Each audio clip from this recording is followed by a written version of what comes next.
Hello. Let me do my final check-in for Don Quixote. So this is me talking about the very end of Don Quixote. Spoilers for this book published in, the second part in 1615. So I guess the whole thing, 1615. Spoilers. Don Quixote dies at the end. And Don Quixote dies as Alonso Quixano, a sane man. A man who renounces, regards, all the kind of the nonsense of chivalry he hates now.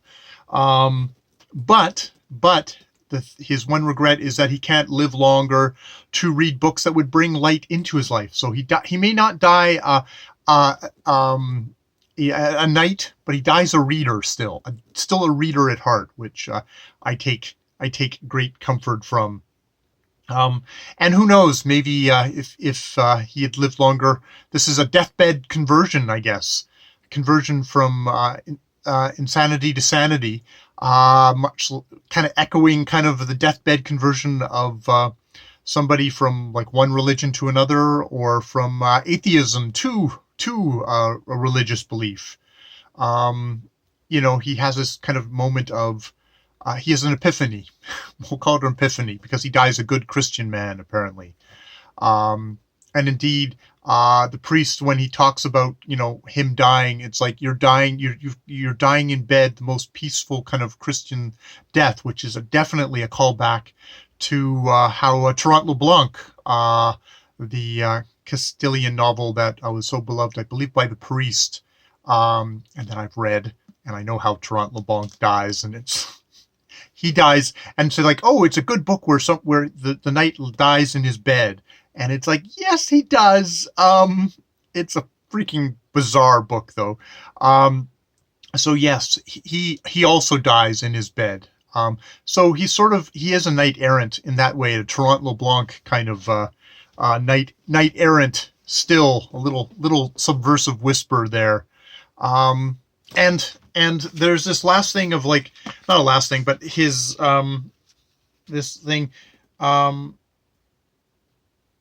Although they new epitaphs for his grave are not recorded here. Although Sanson Carisco, the bachelor of the village, did write one for him, and it's like, here lies the mighty gentleman who rose to such heights of valor that death itself did not triumph over his life with his death. He did not esteem the world.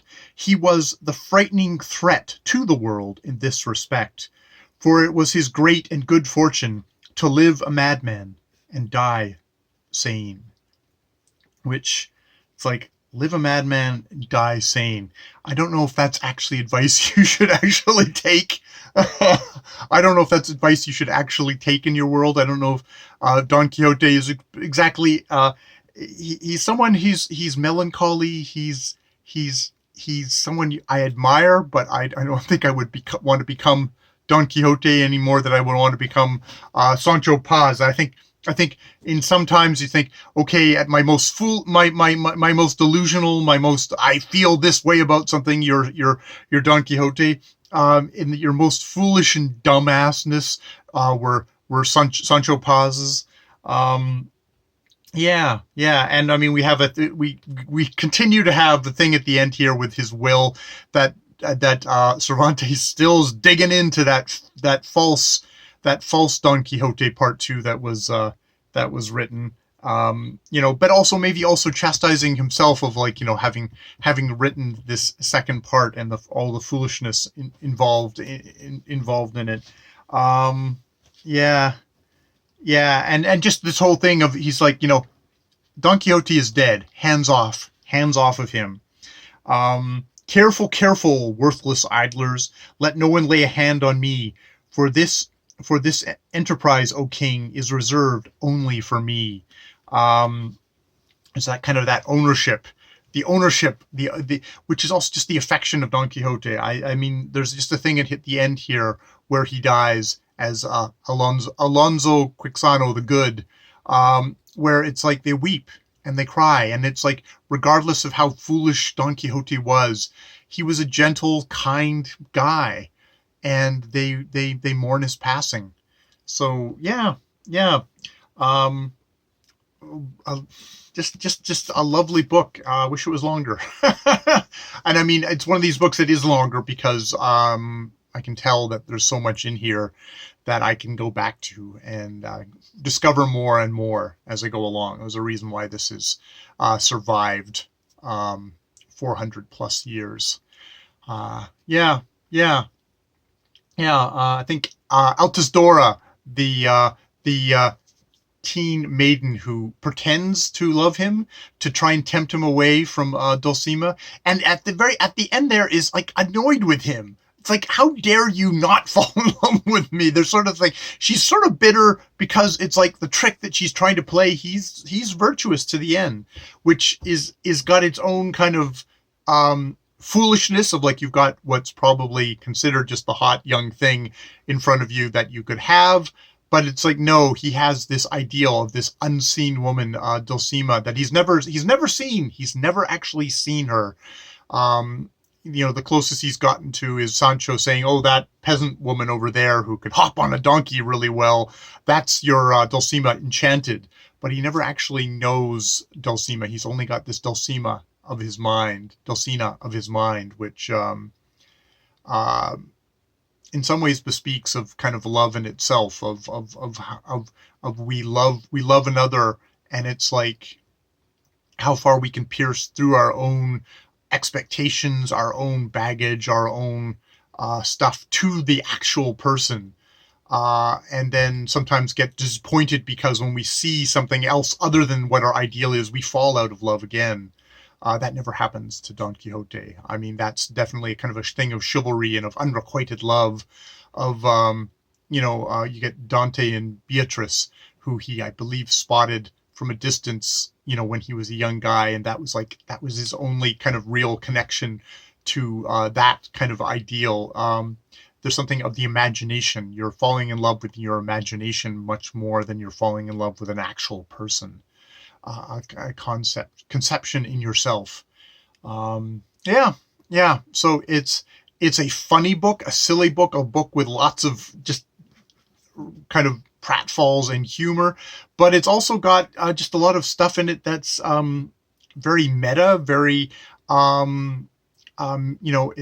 it's something that's taking apart the chivalric tradition, but while also I think loving the chivalric thing. It's like the whole thing of like, the Sid Hammett at the end of the thing continuing to insist it's like this is a condemnation of books of chivalry, but it's like you have to know all this chivalry. It's like you have to really know this stuff and love it in a way to write a book like this, to be so immersed in it. But also I think from my own perspective of loving the pulp and the kind of the silliness of our own age, of kind of pulp science fiction, pulp horror, things that were sort of written as disposable junk, but that disposable junk, it vibrates with the era it was written in. And I think that Don Quixote is about the junk, some of the junk of his own era, some of the great literature of his own era, Tarrant LeBlanc probably being more in the great literature. I don't know about Amadis of Gaul. I'm reading that at the moment, and I've got a bad translation, so I won't weigh in. But not a bad, but a real clunky translation of it. But it's vibrating with his time. This time, Spain, in the time of its height, and maybe the height of its corruption, the height of its greatness, the height of it enslaving people in the New World for its own wealth. The height of culture and the depths of cruelty of a civilization. All echoing here. The expulsion, the Moriscos are in here, who are people of kind of Muslim descent who were living in Spain, had, for whatever reason, converted to Christianity, who got expelled by Philippe III in the time of the writing of this. And it's an ethnic cleansing of shoving all these people out based on their ethnicity, not even their religion, their ethnicity, casting them as potential traitors because they're different and they're others. And Cervantes doing a good job of showing a lot of like really kind of good people who are like, oh, we understand why you're doing this. Of course, it's very reasonable, while also saying, yeah, and you're doing this to us. You're brutalizing us. You're destroying our lives. You're robbing us, and you're tossing us out. Slipped in there as that kind of like, what kind of place is this? What kind of Christian country is this to do this sort of thing? So yeah, lots and lots and lots of stuff in Don Quixote. This is a part of March of the Mammoth. It is May, but I'm very happy I'm a slow reader for a book like this. I feel sorry for you people who read books super fast because you don't get to hang out with Don Quixote for as long as I did. Of course, then I envy all of you compulsive rereaders because you will get to spend way more time with Don Quixote than I ever will, because I always like, oh, I'll come back and read that, but it's like, how long will it be? How long will it be before I circle back and read Don Quixote again? It'll be too long. It'll be too long because it's a sad and funny and deep and lovely book. And Cervantes died the same day, the same year as Shakespeare. So this also counts as my run up to Shaketober or Shaketube or whatever it is going to be called, of a contemporary of Shakespeare. Exact contemporary of Shakespeare, and what was going on. It's like, wow.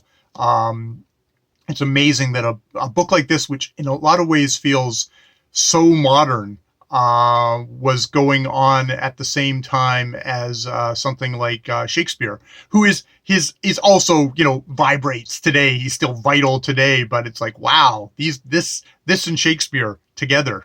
Wow, that's amazing. Ooh, and look, red books. That's my deepest bit of literary criticism there. Both have red covers on the copies that I have. All right. That's Don Quixote.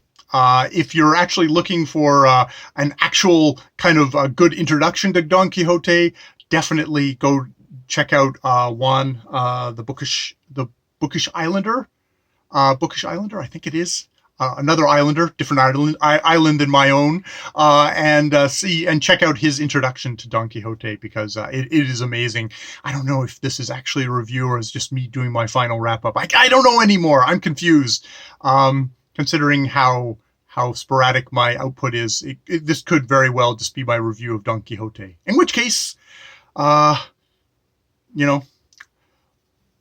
live mad, die sane.